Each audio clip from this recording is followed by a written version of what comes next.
Зүгээр юм. За өдрийн мэндийг хүргэе үзэгчдээ Масклизийн сурвалжлах ба эрүүл мэндийн даатгалын ерөнхий газар дээр хүрэлцээрээ байна. За тэгэхээр эрүүл мэндийн даатгалаар одоо ямар үйлчлэгээ авч болохыг бас бид нэр тодруулахаар энэ хүрэлцээрээ байна. Тэгэхээр та бас манай үзэгчдэд өөрийгөө танилцуулаад эрүүл мэндийн даатгалаар ямар тусламж үйлчлэгээ авах боломжтой байдгийг манай үзэгчдэд танилцуулаад. За эрүүл мэндийн даатгалын ерөнхий газрын тусламж үйлчлэгээний газрын мэрэгчлэн Наранчин гэдэг хүн байна. За эрүүл мэндийн даатгалын хуулиар болохоор иргэд маань нэлээд олон тусламж үйлчлэгээ бол эрүүл мэндийн даатгалын сангаас зарчим төлөвлөлт авч болж байгаа. За нэгдүгээр нь хэвтэн эмчилгээ тусламж үйлчлэгээ байгаа. За хэвтэн эмчилгээ тусламж үйлчлэгээний хувьд хувийн болон улсын эмнэлгүүдэд хэвтэн эмчилсэн тохиолдолд зардлаа бол төлөвлөж байгаа. Гэхдээ энэ бол хоёр өөр тарифтай байгаа. Нэг нь улсын эмнэлэг хэвтэн эмчилсэн тохиолдолд бол суур хураамж 300 мянга, за хувийн эмнэлэг 175 мянган төгрөгийг суур хураамжаар тооцоод за тэгээд өртөг ойролцоо оншийн 122 үлгээр санхүүжилтийг нь олгож явна. За дараагийн тусламж үйлчлэг нь амталтарын болон онцлог шинжилгээний зардлыг эрүүл мэндийн даатгалын сангаас өгч байна. Амталтарын онцлогын зардлыг болохоор улсын үйлчлэгтэй эмнэлгүүдийн хувьд бол олгож байна. За хувийн эмнэлгүүдээс мэс-заслын тусламж үйлчлэг гэрээлийн гүйцэтгэдэг 3 хувийн эмнэлгээр л амталтаар онцлогын зардлыг олгоход явж байна. За дараагийн тусламж үйлчлэг нь уламжлалт эмчилгээний зардлыг бол олгож 117 мянган төгрөгөөр тооцож өгч байгаа. За мөн нөхөн сэргийх буюу ашаан сувилийн зардлыг бол 110 мянган төгрөгөөр одоо үндсэн төлбөрөөс нь хасарч ингээд тооцоод явж байна. За дараагийн тусламж үйлчлэг нь болохоор хөнгөвчлөг эмчилгээний зардлыг олгож байна. За хөнгөвчлөг эмчилгээний зардал гэдэг нь юу байдаг вэ гэхээр одоо хорт хавдрын болон бусад хүнд өвчнөө улмаас одоо хөнгөвчлөг эмчилгээ шаардлагатай тийм хүмүүс байдаг. Эдгээр хүмүүс нь хэвтэн эмчилсэн тохиолдолд улсын болон хувийн эмнэлэгт бол хэвтэн эмчилгээ хариутай адилхан тусламж үйлчлэгийн зардлыг олгоод явж байгаа. За дараагийн тусламж үйлчлэг нь болохоор өндөр өртөгтэй тусламж үйлчлэгэнд хэрэглэгдэх эмнэлгийн хэрэгсэл протез ортопедийн хэрэгслийн зардлыг эрүүл мэндийн даатгалын сангаас олгож байна. За энэ одоо 2016 оны 7 сарын 1-ээс хойш энэ шинээр орж ирсэн тусламж үйлчлэгээ явж байгаа. За энэ маань бис засал хийлгэж байгаа энэ өвчтнүүдэд маань хөнгөлт олгодог зардлага. За энэ дээр нь бол үе солих бис заслууд бүгд орж байна. За дээрээс нь бүх төрлийн хагалгаанууд дээр хэрэглэгдсэн эмнэлгийн нэг удаагийн хэрэгслийн зардлуудыг олгож байгаа. За энэ маань одоо маш их үр дүнтэй ач холбогдолтой явж байгаа. За энэ одоо даатгалагчд маань ямар ач холбогдолтой байх юм бэ гэхэд өмнө нь бол энэ зардлыг эрүүл мэндийн даатгалын сангаас олгодоггүй байсан тохиолдолд хүн одоо жишээ нь зүрхээр жишээлбэл яриа л да тий. Зүрх нь одоо зүрхний хурц зүтгэлийн улмаас одоо хурж ирээд нэмлэг хэвтдэг шүн ороо ингээ хүрээд ирэхэд нөгөө яг хэрэгсэл маань бэлэн байдгүй одоо маргааш нэмлэгийн хэрэгслийн одоо тэр худалдаа хийдэг газрууд ангааснаа дараа аваад эмчдэрээ таарахгүй наваачч өгөөд ингэж хийлэгдэх байсан. Одоо эрүүл мэндийн даатгалын сангаас энэ үйлчлэгийг үзүүлдэг болсонтой холбоотой хүмүүсийн амь нас нэгдүгээр маш хурдан хугацаанд харагдах боломжтой. Хоёрт нь хөдөлмөрийн чадвар нөхөн сэрдэх юм ач холбогдолтой байна. За үүнээс гадна гадаад оронд хийгдчихсэн өндөр өртөгтэй мэс заслуудыг Монгол улсад хийх юм боломжийг бол нээж өгсөн байгаа. За нэлээд олон жилийн өмнө хэдэн жилийн өмнө гэхэд чинь өвдөгний үеэс солиулгаж зөвхөн урагшаас хятад солонгос гэж аль болохтой Европ руу ингээ хүмүүс боломжоор ингэж явдаг гэсэн. Өнөөдөр одоо энэ зардлыг эрүүл мэндийн даатгалын сангаас төлдөг болсонтой холбоотой одоо хөгжчүүл маань одоо бас тэр үеийн хүчиндээ бэлтгэл гэмтэл авсан хүмүүс нь Монгол улстай энийг эдгээр үед солиулах одоо эмчилгээнүүдийг хийх бүрэн боломжийг яасан бүрдсэн байна. За тэгээ энэ дээр гарч байгаа зардлын 75 орчим хувийг бол эрүүл мэндийн даатгалын сангаас олгож байна. За 25 орчим хувийг нь хувь хүмүүс өөрсдөө төрж байгаа. Тэгэхээр гадагшаа явбал мэдээж онгоцны зардлаас дагаж явж байгаа хүмүүс буудлын зардлаас эмнэлгийн төлбөрөөс очиад 100% бүх зардлаа өөрөө төлдөг байсан л одоо Монгол улсад ингээд эмчлэгдэх юм бүрэн боломжууд нэгдсэн. Одоо нэг 448 эмнэлгийн хэрэгслийн зардлыг одоо эрүүл мэндийн даатгалын сангаас ингээд төлөөд явж байгаа. За дараагийн тусламж үйлчлэг манай ард иргэд даатгалагч маань их сайн мэддэг эмийн үеийн хөнгөлтийн зардлыг олгож байна те. Одоо манай та гэрээ бүхнээ гаруй эмийн сангаас эмийн үеийн хөнгөлт өрхийнхаа эмчээр бичүүлээд авах юм боломжийг бүрдүүлж ингээд явж байгаа. За дараагийнх нь шинээр нэмэгдээд гарч ирж байгаа тусламж үйлчлэгээ болохоор даатгалагчийн нас хүйс эрүүл мэндийн эрсдэлт нь одоо тулгуурлаад урьдчилан сэргийлэх үзлэгийн багцыг шинээр одоо хэрэгжүүлээд ингээд явж эхэлж байна. Ер нь манай иргэд маань жилд одоо хичнээн төвийн эрүүл мэндийн тусламж үйлчилгээг эрүүл мэндийн сангаас одоо авах хэрэгтэй гэдэг юм бол. За яг эрүүл мэндийн даатгалын тусламж үйлчилгээний зардлын дээд хязгаар нь бол энэ жилийн үед 2 сая төгрөг байгаа. Тэгэхээр өнөөдөр шимтгэлээ төлсөн иргэн болон эрүүл мэндийн даатгалын сангаас 2 сая төгрөг хүртэлх тусламж үйлчилгээний зардлыг бол ингээд авах хэрэгтэй.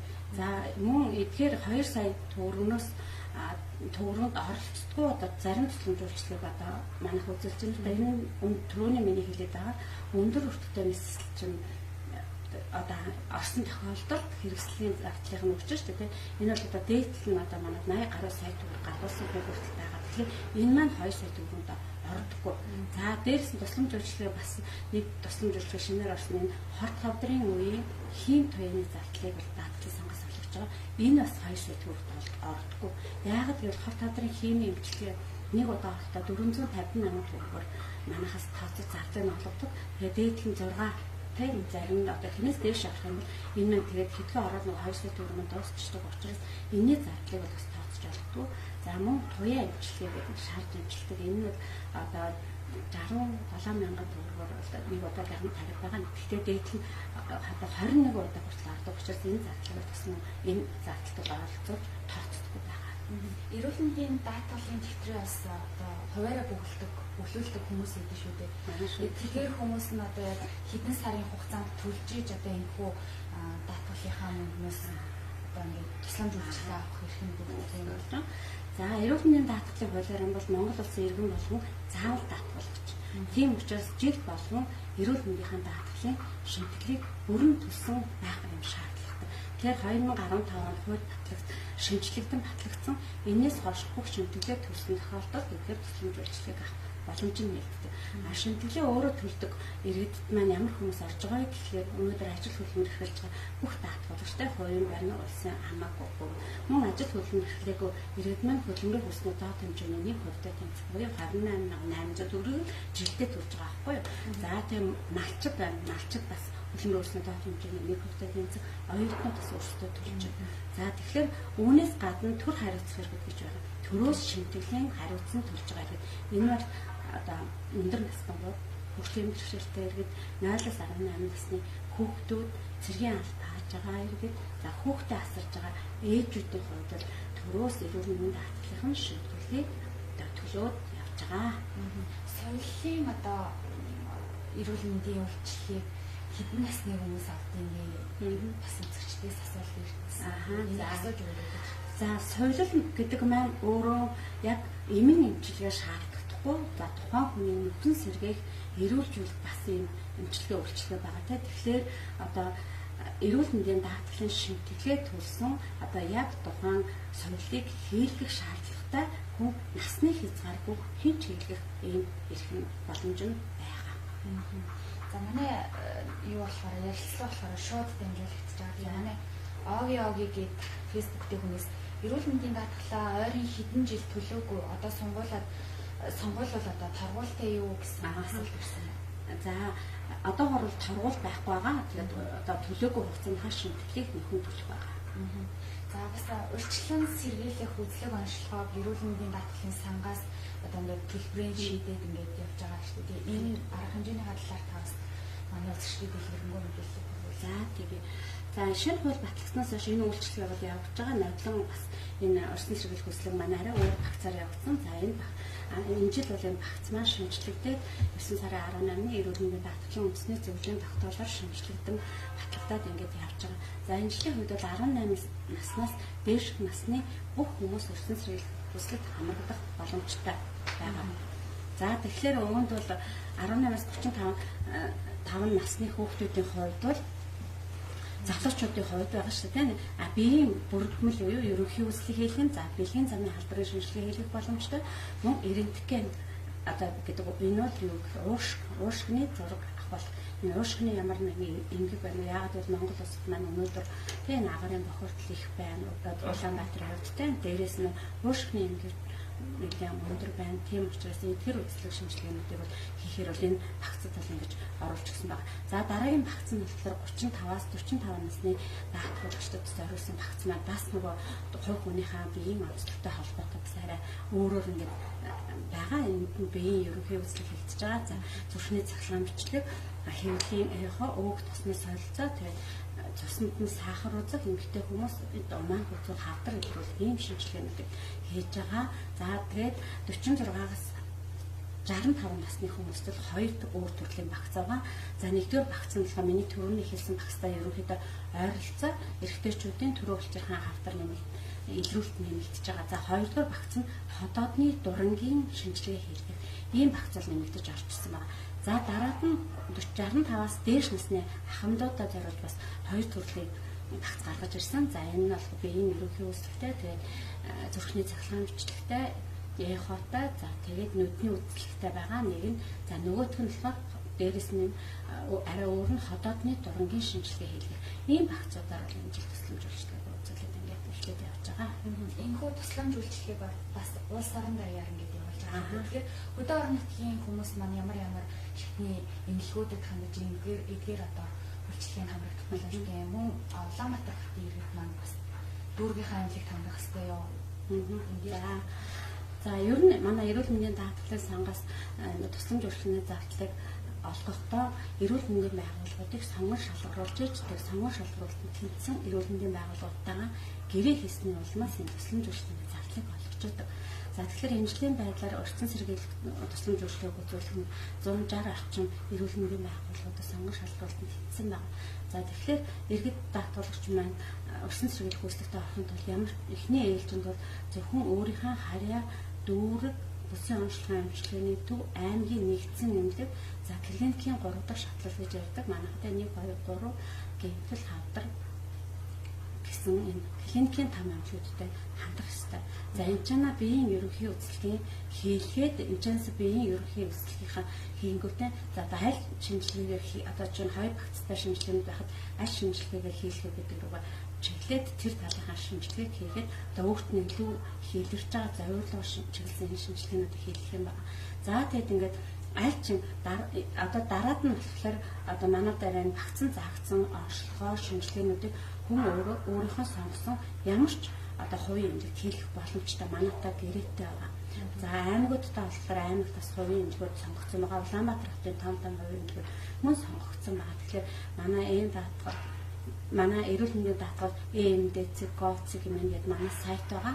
Энэ сайтн дээр манай сонгон шалгуулалтанд тэнцээд гэрээ хийсэн бүх эрүүл мэндийн байгууллагуудын бол чагсаалт байгаа. Тэгэхээр тэр эмнэлгүүдээс сонгоод өөрөө очиод хаач хийлгэх юм боломж нь хүрсэн. Гэхдээ одоо заавал эхлээд одоо миний түрүүнд өртсөн эмнэлгүүдээр очиод тэр чинээс ерөнхий үзлэгээ хийгээд тэр чинээс яг манай юу хийвэлж байгаа тэдний одоо карттай хамт авч явах одоо нэг юм үзлэгийн хуудас хэвлэж өгнө. Энийгээр барьж очиод нөгөө бусад эмнэлгүүд дээр очиж шинжилгээгээ хийлгэх. Тэгээ манай програм хангамж болохоор өөрөө веб толгуурлсан одоо хаач очиод аль ч эмнэлэг бүх эмнэлэг гэрээтэй эмнэлгүүдтэй манайх бол одоо нэвтэрч орох эрхийг өгсөн байгаа. Тэгэхээр яг хийгдээгүй энэ шинжилгээгээ хийгдээгүй байна гэдэг нь бол яг тэр хүний регистрийн дугаараар ингээд харагдчихна. Тийм учраас за энийг хийлгээгүй чи энийг одоо би өнөөдөр програмд хийлгэж энийг би сонгодод хийлгэж бол хувь хүнийх нь өөрийнх нь тийм эрх нь байна. За тэгээд бүх шинжилгээнүүдийг хийлгэхэд дуслаа нөгөө хүмүүс нөгөө хууцаа бариад анхан үзүүлсэн эмнэлэг дээр очих хэрэгтэй. За мөн хөдөөд болтноо сум танд эмнэлэг тусаж байгаа юм.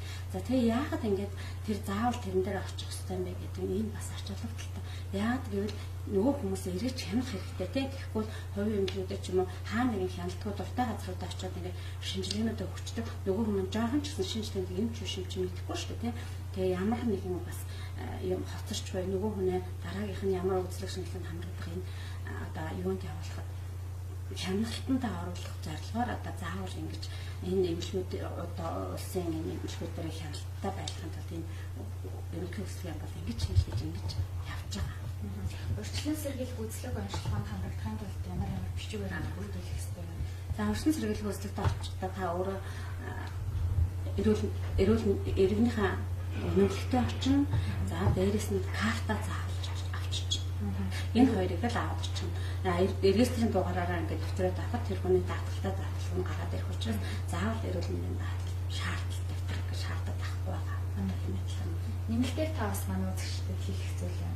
За тэгэхээр одоо даатгуулагчтай нийт Монгол улсынхаа иргэдийн эрүүл мэндийн төлөө одоо тий эрүүл мэндийн яам эрүүл мэндийн даатгалын газар ерөнхийдөө ингээд энэ том сангаасаа зориулаад нэг хүрэн гаргаж байгаа учраас нийт даатгуулагч маань өөрсдөө цаг зав гаргаад өөрсдийнхөө эрүүл мэндийг бодоод бүгдөө энэ ертөнц сэргийлэх үзлэгтэй хамрагдаарай гэж хэлмээр байна. За баярлалаа. Ингээд үзэгчдээ бид эрүүл мэндийн даатгалаар иргэдэд урьдчилан сэргийлэх үзлэгт хамрагдах боломжтой аргуудыг бас зааж өглөө. За мөн дээрээс нь эрүүл мэндийн даатгалаар ямар үйлчлэгээ авах боломжтой байдгийг мэргэжлийн хүнээс тодруулга ярилцлагыг хүргэлээ.